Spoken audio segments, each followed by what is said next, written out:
Hello guys, welcome to Cloud Geek Education. Today's lesson is about diffusion.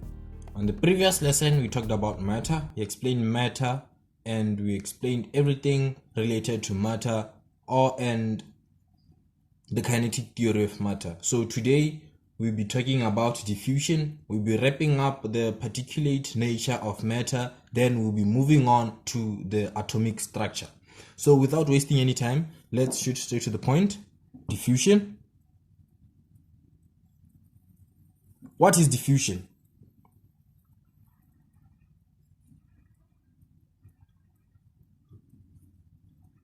Diffusion is the movement of particles from their region of high concentration to their region of low concentration until they are evenly distributed. Movement of particles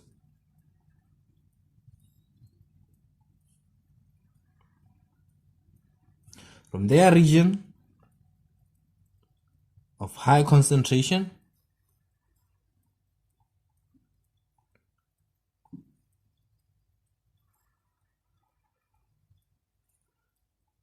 to their region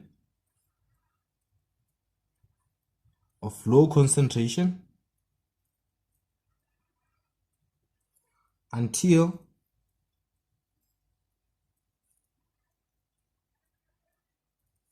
they are evenly distributed. So that's the explanation of diffusion. So diffusion takes place on only liquids and gases. There is no diffusion in solids, so diffusion takes place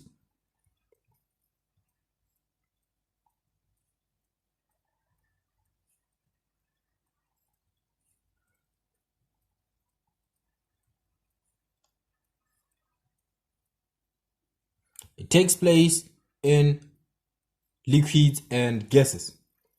So let's talk about diffusion in gases.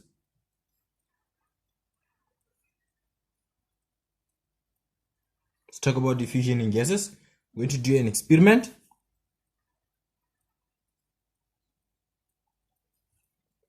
Right? We are going to need 2 test tubes.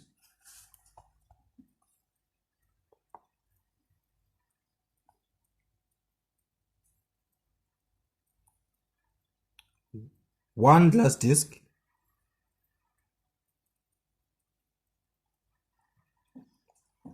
and bromine gas. Bromine gas is brown. It's brown in color. So let's do the experiment.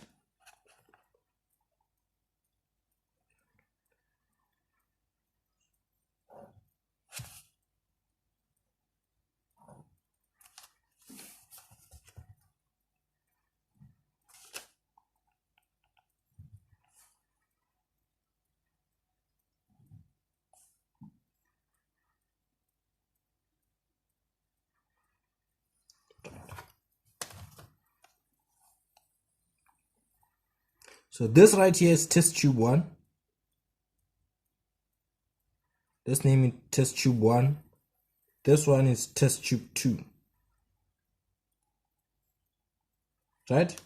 So our bromine gas is in test tube 2. Remember, particles of gases, the particles of gases are far apart. Right? And this right here is a glass disc.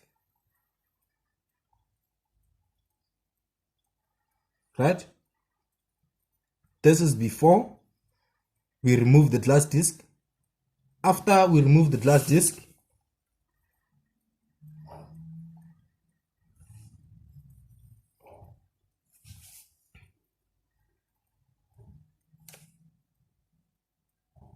now we have removed the glass disc.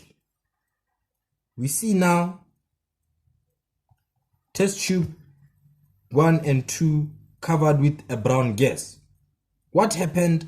That because in the firstly test tube 1 didn't have any brown gas, but after we removed the glass disc, test tube 1, we now observe test tube 1 and 2 with both having a brown gas. What has happened? Diffusion has took place until the bromine gas particles were evenly distributed, right? So observation.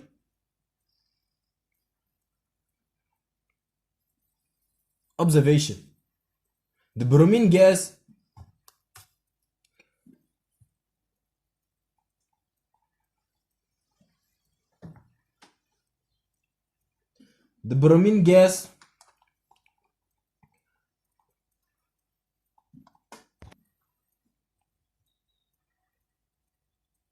see the bromine gas moving from test tube 1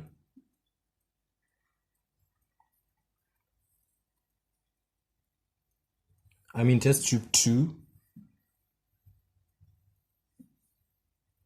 to test tube 1, right? We see the bromine gas moving from test tube 2 to test tube 1. Let's explain this. Let's explain our observation.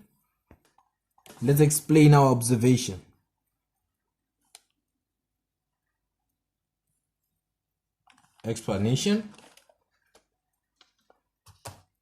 So brown particles moved from their area of high concentration, which is test tube 2, right? And to their area of low concentration, which is test tube 1, until you have seen them now evenly distributed. So let's write this down.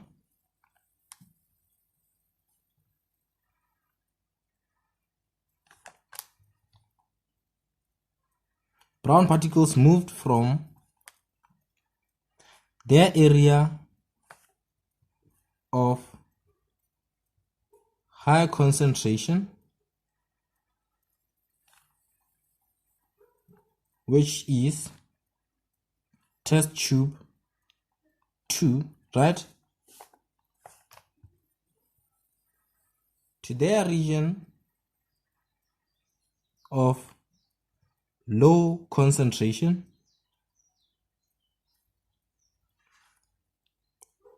which is test tube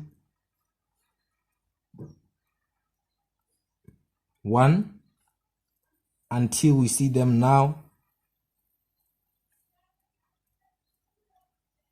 evenly distributed.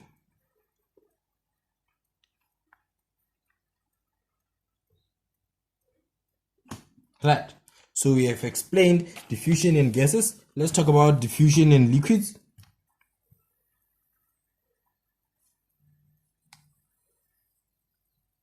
Diffusion in liquids. We're going to do experiment here again. Here we're going to use potassium permanganate crystal. We're going to use a potassium permanganate crystal.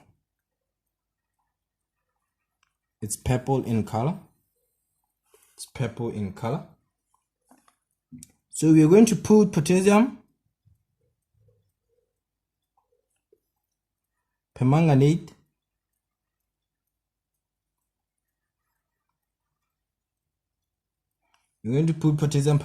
crystal in a barrel or a container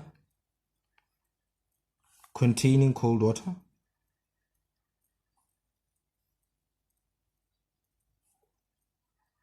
And we're going to leave it for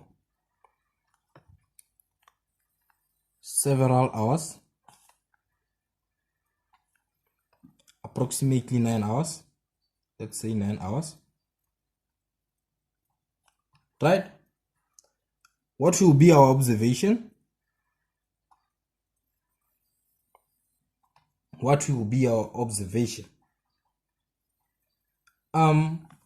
We're going to, after 9 hours, we'll find all the water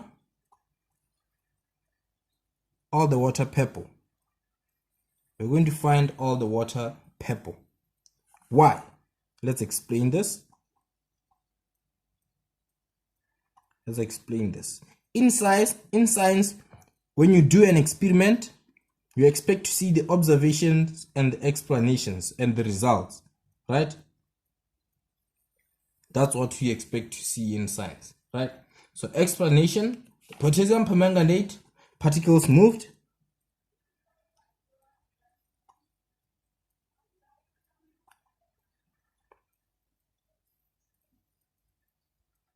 Potassium permanganate particles moved by diffusion. They moved by diffusion from their area of high concentration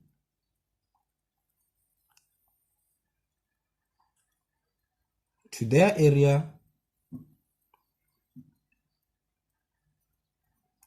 of low concentration until they were evenly distributed. Until they were evenly distributed.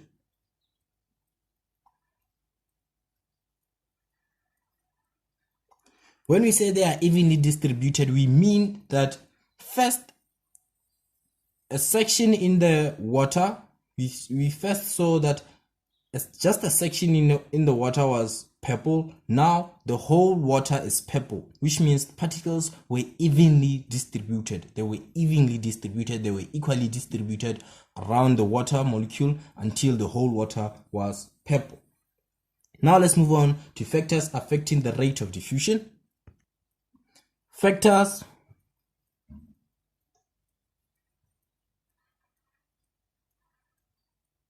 affecting the rate of diffusion.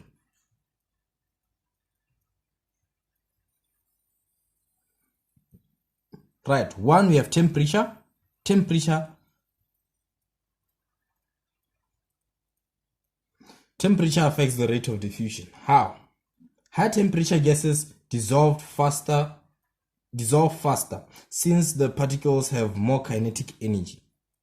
That is why. How?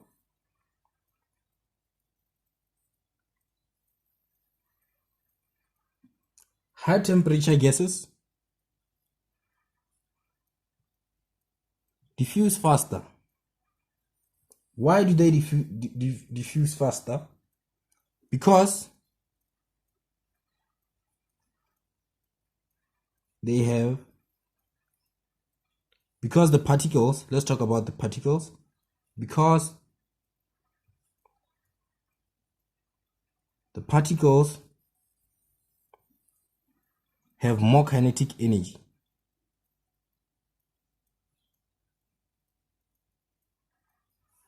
The particles have more kinetic energy. When you recall very well, when you talked about the kinetic theory of matter, we stated that the higher the temperature, the faster the movement of particles. When the temperature is high, particles move at a high speed, right? When you talked about the kinetic theory of matter. So the same information still refers here when you say the particles have more kinetic energy. They gain kinetic energy so that they can move more faster, which means the diffusion will take place at a faster speed, right? Two, we have relative molecular mass.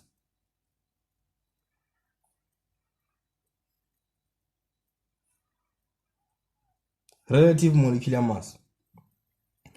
Relative molecular mass also affects the rate of diffusion. How does it affect? Right? Gases with a large relative molecular mass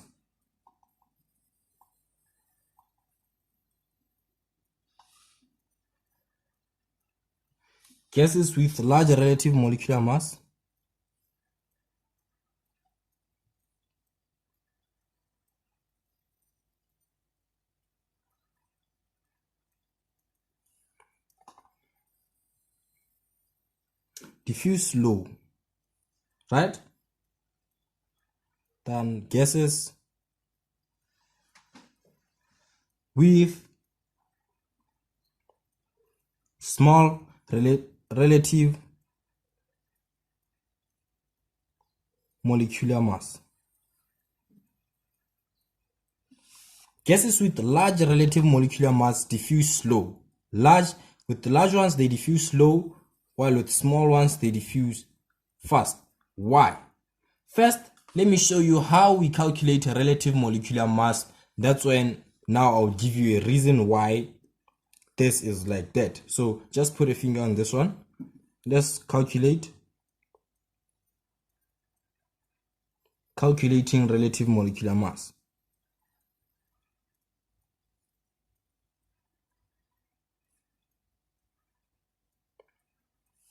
Right. So, for example, let's take oxygen. How do we calculate the relative molecular mass of oxygen? We know that oxygen exists as diatomic, which means it's O2, right? So this is the symbol of oxygen, which is O2. So when you look at your periodic table, the key right here, it says that A is the relative molecular mass, X is the atomic symbol, right?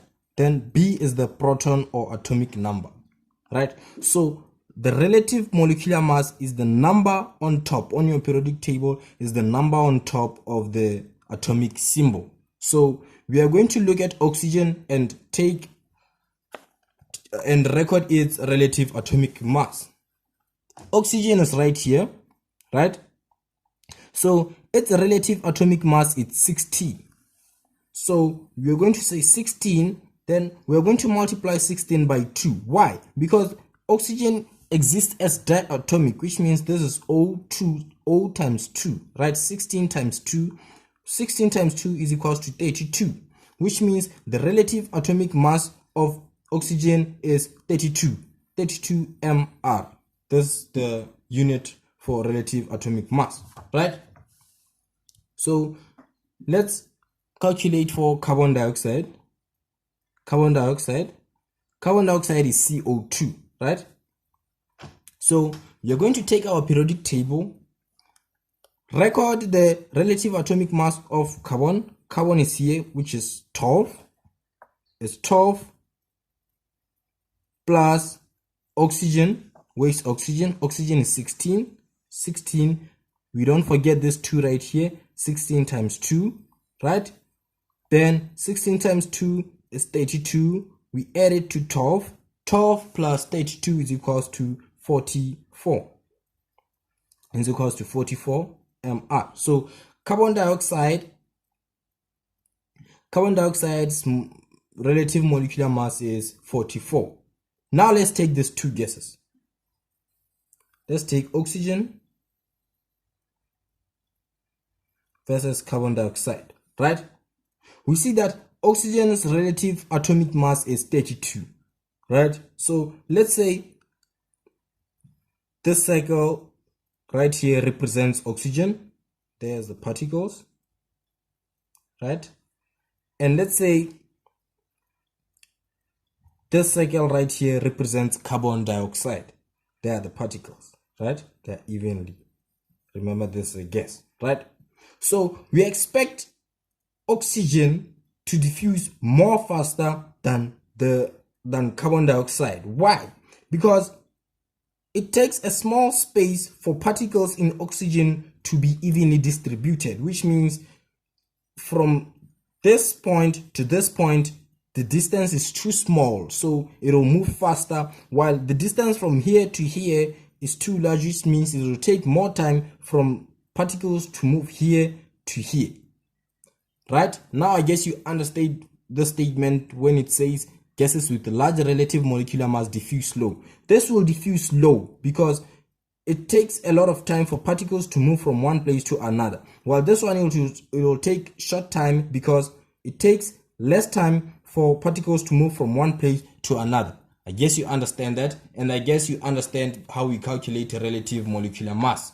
So let's calculate the relative molecular mass of hydrochloric acid and water, then we will be done for today's lesson. Hydrochloric acid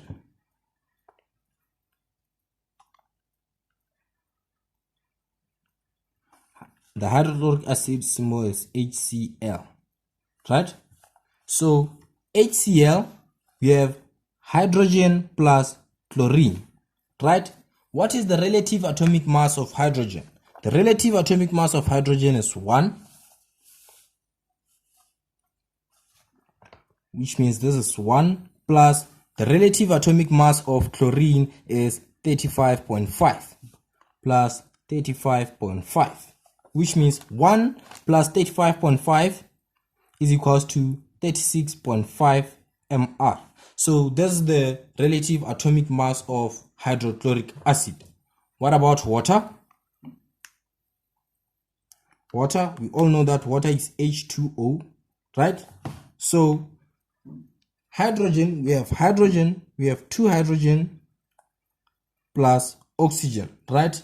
We take the relative molecular mass of hydrogen, which is 1. We multiply it by 2, since it has 2, right? Plus oxygen. Oxygen is 16. This is 16. 1 times 2 is equals to 2 plus 16. 16 plus 2 is 18 mR, which means the relative molecular mass of water is 18. I guess you understand that. So that's it for today's lesson. We are done with the particulate nature of matter. Our next topic now will be atomic structure. We'll be talking about atoms, defining atoms, talking about the periodic table. We're going to talk about a lot of stuff in the atomic structure, right? So thank you guys for being attentive. See you guys in the next lesson. I hope you like, share and subscribe.